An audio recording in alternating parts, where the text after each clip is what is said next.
State के chief minister SP को बोलेंगी कि इसको अरेस्ट करो तब वो अरेस्ट होगा। मतलब they are not following the rule of law, they are not following the IPC and CrPC, they are not following the constitution of India. पूरी जनता से मेरा सवाल है, बंगाल की जनता से, कि फरहाद हकीम एक मुसलमान होकर के उसने मुसलमान के लिए क्या भला किया है?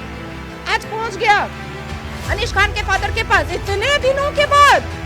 कब मरा बेचारा वो, कब उसका लाश डेड बॉडी जनाजा को कंधा देने के लिए जाना चाहिए था?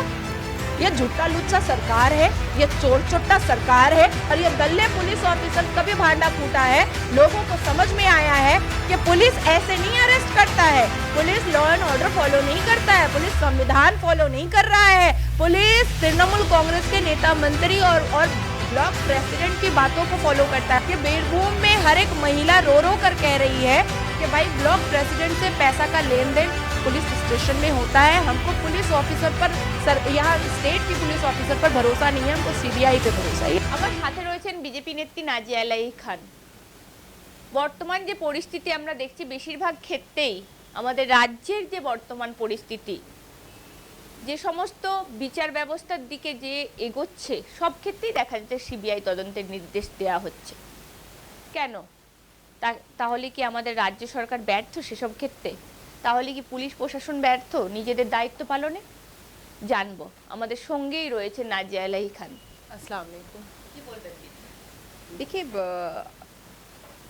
लॉ एंड ऑर्डर पश्चिम बंगाल में बिल्कुल ख़त्म हो चुका है, बिल्कुल ख़त्म हो चुका है। एक हफ्ते में 26 मर्डर, और एक ऐसा मर्डर बीरभूम डिस्ट्रिक्ट में हुआ है, रामपुर हाट में, जो ऐतिहासिक हो गया है।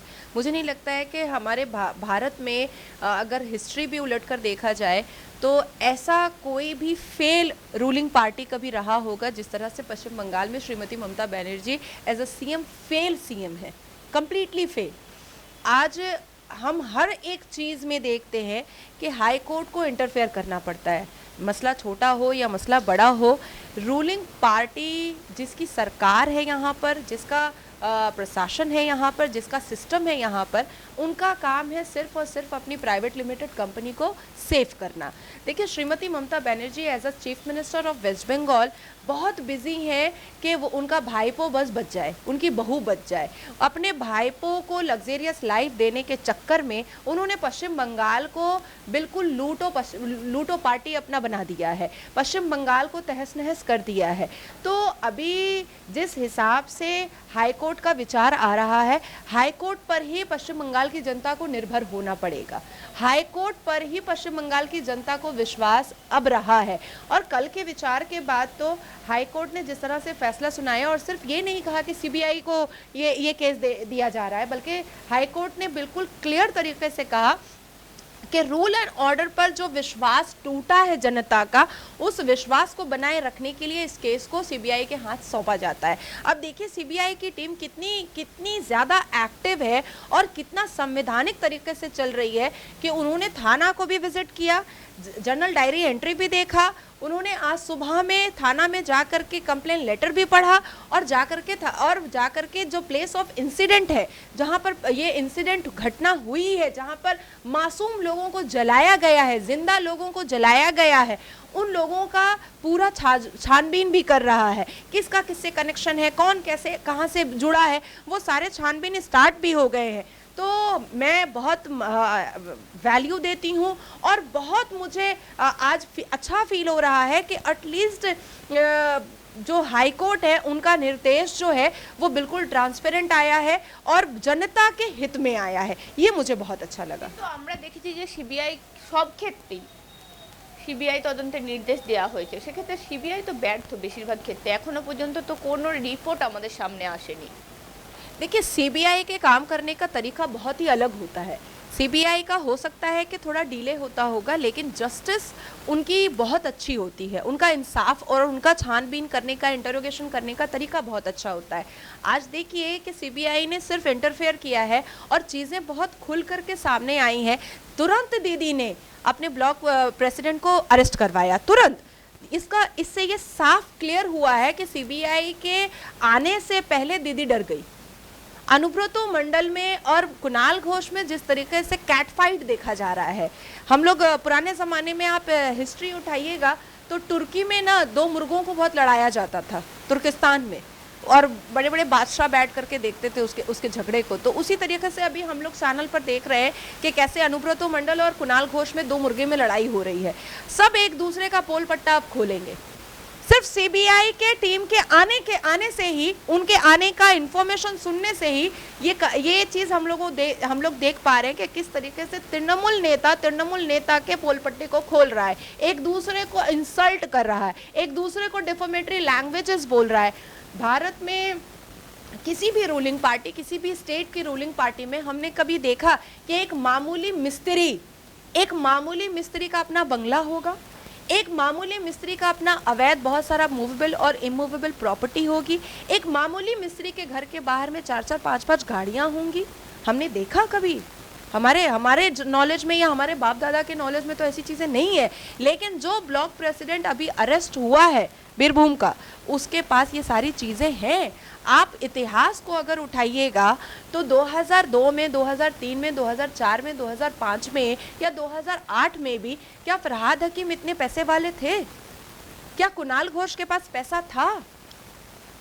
तृणमूल कांग्रेस के मामूली काउंसलर का अगर आप प्रॉपर्टी आप देखिएगा तो मुझे ऐसा लगता है कि अगर सीबीआई और एनआईए सही से इन्वेस्टिगेशन करेगा तो तृणमूल कांग्रेस के काउंसलर से लेकर के ब्लॉक प्रेसिडेंट से लेकर के खुद मुख्यमंत्री भी अरेस्ट हो जाएंगी, खुद मुख्यमंत्री भी अरेस्ट। একটা কথা যে ক্ষেত্র থেকে আমি একটা কথা বলতে চাই, ইতিমধ্যেই দেখা গেল আপনি যে অভিযোগটা করছেন সিবিআই তদন্তের নির্দেশ দেওয়া হয়েছে, দেখা যাক সিবিআই কি করতে পারে। আর একটা প্রশ্নের সম্মুখীন আমরা দেখতে পাচ্ছি যে আনিস খানের বাড়িতে কালকে মাননীয় মন্ত্রী ফিরহাদ হাকিম গেলেন, মানে যাওয়ার চেষ্টা করলেন, গো ব্যাক স্লোগান দেওয়া হলো। কেন আমাদের কি মনে হচ্ছে ইতিমধ্যে কোনোভাবে কি ভয় পেয়ে যে যদি আনিস খানের যেভাবে তদন্ত উঠে আসছে, 14 তারিখে হাইকোর্ট তলব করেছে, হাইকোর্ট সিটের সিদ্ধান্ত তারা যদি ঠিকমতো না দিতে পারে তাহলে সেক্ষেত্রেও সিবিআই তদন্তের একটা আভাস পাওয়া যাচ্ছে যেভাবে।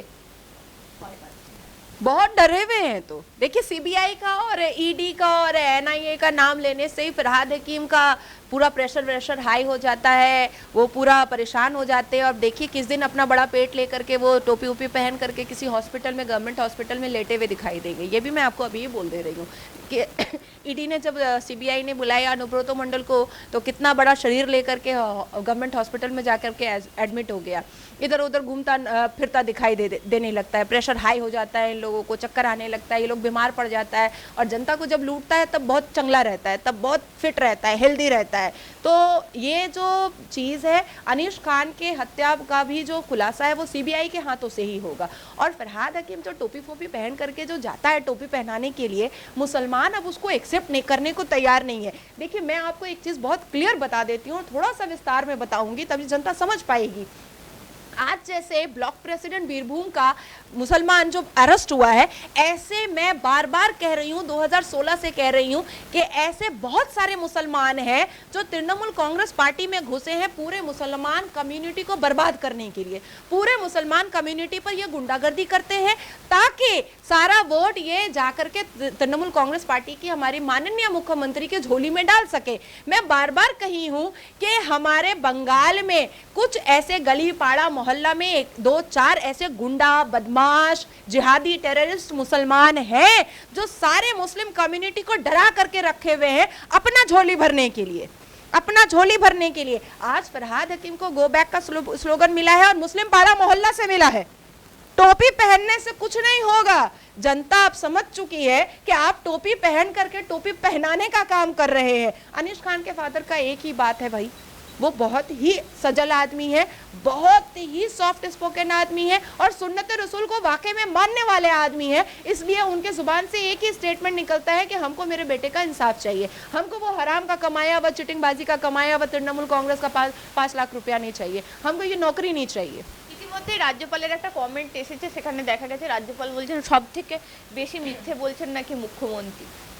मैं तो बार बार कहती हूँ कि जिस दिन श्रीमती ममता बनर्जी और जिस दिन फरहाद हकीम अरेस्ट हो जाएगा उस दिन बंगाल शांति में आ जाएगा। मैंने तो कई बातें आपको बताई हैं। देखिए student credit card fail, Kanyashree fail, Fanyashree fail, Dhanyashree fail, सब कुछ तो फेल है।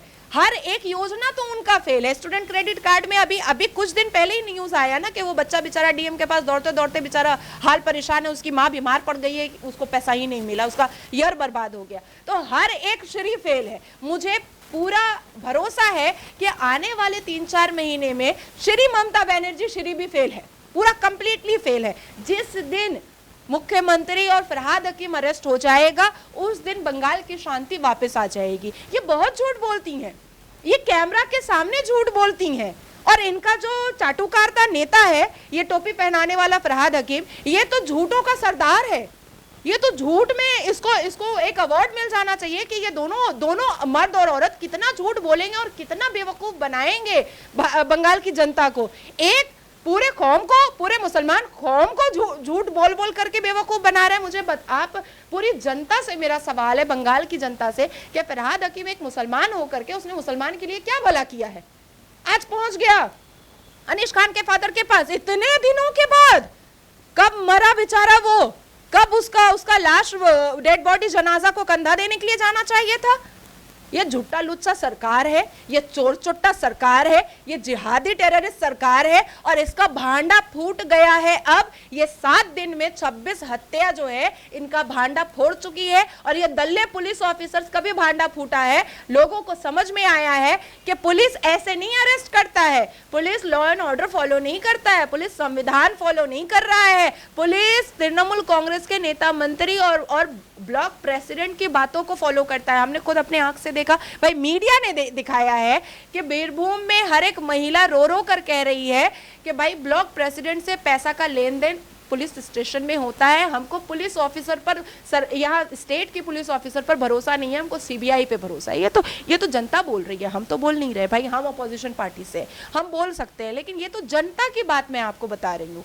उसने खुद, उस महिला ने खुद बैठकर बोला है कि बंडल बंडल पैसा का है, हेर फेर होता है, इसलिए पुलिस हम लोग को सहायता देता नहीं है, पुलिस हम लोग को सहायता देता नहीं है, पुलिस हम लोग को फोन करने पर आता नहीं है। आप मुझे बताइए कि ब्लॉक प्रेसिडेंट पुलिस को फोन करेगा तब पुलिस जाएगी किसी का मदद करने के लिए? स्टेट के चीफ मिनिस्टर एसपी को बोलेंगी कि इसको अरेस्ट करो तब वो अरेस्ट होगा। मतलब they are not following the rule of law, they are not following the IPC and CRPC, they are not following the constitution of India। ये लोग दल्ले हैं, ये लोग दलाल हैं तृणमूल के। तृणमूल जो बोलेगा वो स्टेट में होगा, संविधान जो बोलेगा वो नहीं होगा। मुझे बहुत प्राउड फील हो रहा है, मुझे बहुत अच्छा फील हो रहा है कि हाई कोर्ट बहुत ही ट्रांसपेरेंट तरीके से हर एक केसेस को देख रहा है और मुझे पूरी उम्मीद है कि आने वाले डेट में अनीश खान को भी सीबीआई मिलेगा और मुक्ति मिल जाए बस इस बंगाल के मुसलमान और बंगाल के रहने वाले वोटर्स को, हर एक कास्ट क्रीड को। फरहाद हकीम और श्रीमती ममता बनर्जी से बस मुक्ति मिल जाए। ये तो मैं भी 5 वक्त की नमाज पे दुआ मांग रही हूँ। দিদি আপনাকে অসংখ্য ধন্যবাদ আমাদেরকে সময় দেওয়ার জন্য। অবশ্যই নাজিয়া এলাই খান যে মন্তব্য ইতিমধ্যেই করলেন, তিনি কিন্তু মহামান্য হাইকোর্টের উপর আস্থা রেখেছেন, তার পুরো বিচার ব্যবস্থার উপর আস্থা আছে। দেখা যাক কি হয়। তিনি সেটাই বললেন যে সিবিআই তদন্তের যেহেতু নির্দেশ দেওয়া হয়েছে, এক্ষেত্রে সিবিআই যথেষ্ট তদারকির সাথে তদন্ত করবে, আশা করি দোষীরা শাস্তি পাবে, তিনি এরকমই বললেন।